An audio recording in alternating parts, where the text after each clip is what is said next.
Good morning, everyone. Today, I'm here to argue that higher education should not focus on preserving and promoting local cultural knowledge and values alongside global education. Doing so can make students less competitive, lower academic standards, and take time away from truly global learning. Let me start with a thought.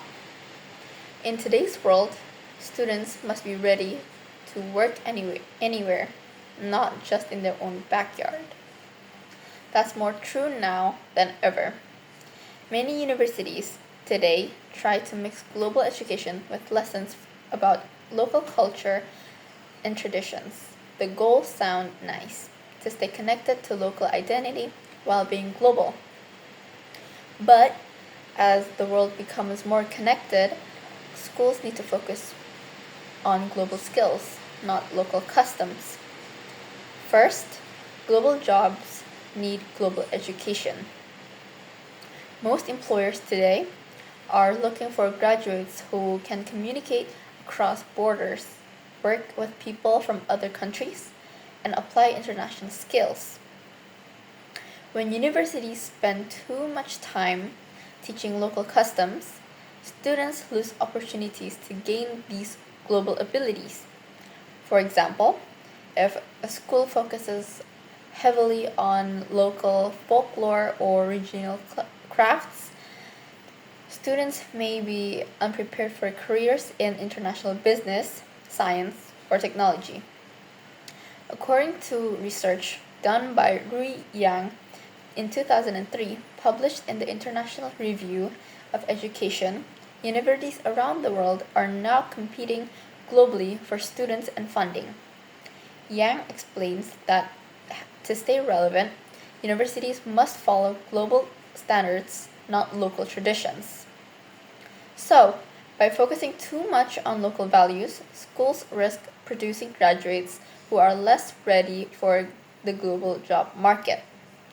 Second, global standards keep education fair and equal. Education works best when it's based on shared methods, things like research, evidence, and critical thinking. These standards are recognized internationally and help make sure degrees are respected everywhere. But if universities mix in too much local culture, it can lead to bias or even conflict with international academic rules. Imagine a science class that replaces modern research with traditional local beliefs. It might sound culturally inclusive, but it wouldn't meet global accreditation or scientific expectations. As Gregory Misizek in 2022 points out that studies in higher education, universities should help students go beyond their local cultures so they can think and act globally. In other words, local ideas are worth understanding, but they shouldn't replace global academic principles. Third, universities have limited time and resources. Every university has only so many teachers, classrooms, and hours in the semester. If too much of that time goes to teaching local traditions, there's less room for global subjects like international relations, technology, or global languages. For instance, a university that offers too many local culture courses might lose students who want degrees recognized worldwide. A recent study done by Subjairung Watana and colleagues in 2025 in Frontiers in Education found that many Asian universities struggle when they focus too much on local identity. The researchers explained that this focus can make it harder for schools to meet international goals or attract global partnerships.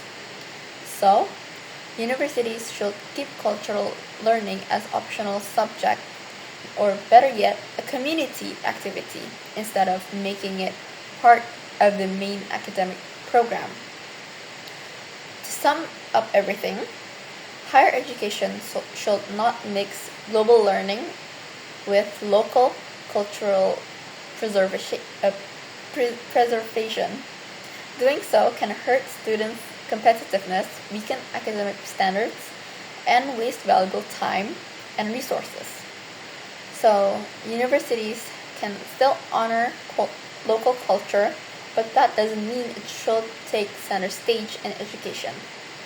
The main goal of higher education is to prepare students for the future, and that future is global. That is it from me for now. Thank you.